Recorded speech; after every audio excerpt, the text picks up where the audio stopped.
मेहमान। लियो एक बहुत पुराने घर में रहता था। वो घर इतना पुराना था कि जब भी हवा चलती उसकी खिड़कियां गूंजने लगती और लकड़ी की सीढ़ियां चू चू करती थीं। लियो को अपना ये रहस्यमयी घर बहुत पसंद था, जहां हर कोने में एक नई कहानी छिपी लगती थी। एक रात जब पूरा शहर सो रहा था और घड़ी ने 12 बजाए, अचानक ऊपर से एक तेज आवाज आई, धमक। लियो की नींद खुल गई। उसे लगा जैसे अटारी में कोई भारी चीज गिरी हो। उसका दिल जोर जोर से धड़कने लगा। एक बहुत पुराने घर में रहता था। वो घर इतना पुराना था कि जब भी हवा चलती उसकी खिड़कियां गूंजने लगती और लकड़ी की सीढ़ियां चू चू करती थीं। लियो को अपना ये रहस्यमयी घर बहुत पसंद था, जहां हर कोने में एक नई कहानी छिपी लगती थी। एक रात जब पूरा शहर सो रहा था और घड़ी ने 12 बजाए, अचानक ऊपर से एक तेज आवाज आई, धमक। लियो की नींद खुल गई। उसे लगा जैसे अटारी में कोई भारी चीज गिरी हो। उसका दिल जोर जोर से धड़कने लगा। लियो ने हिम्मत जुटाई और अपनी टॉर्च उठाई। वो दबे पांव सीढ़ियां चढ़कर अटारी की ओर बढ़ा। पुरानी सीढ़ियों की आवाज सन्नाटे में बहुत तेज लग रही थी। जैसे ही उसने अटारी का दरवाजा खोला, ठंडी हवा का एक झोंका उससे टकराया।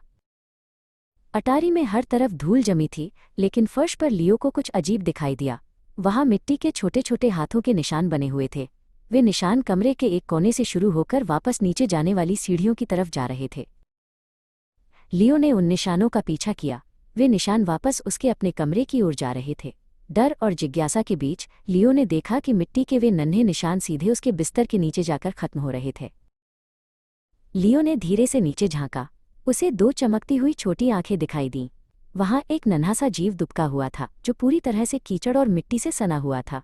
वो डरा हुआ था और थर थर कांप रहा था। डरो मत, लियो ने प्यार से कहा। वो जीव धीरे से बाहर निकला। लियो ने उसका नाम मट्टू रखा। मट्टू के छोटे छोटे हाथ पैर थे और वो किसी खोए हुए वन देवता जैसा लग रहा था। वो शायद बारिश के कारण रास्ता भटक कर घर के अंदर आ गया था। लियो को मट्टू पर दया आ गई। वो चुपके से रसोई से एक कटोरे में गुनगुना पानी और एक साफ तौलिया ले आया। उसने धीरे धीरे मट्टू के चेहरे और हाथों से कीचड़ साफ करना शुरू किया। मट्टू को अब सुरक्षित महसूस हो रहा था। जब मट्टू साफ हो गया तो वो चमकने लगा। वो हरे रंग का एक छोटा और प्यारा जीव था। लियो ने उसे खाने के लिए कुछ बिस्कुट दिए। मट्टू ने खुशी खुशी बिस्कुट खाए और लियो के हाथ पर अपना नन्हा हाथ रखकर उसे धन्यवाद दिया।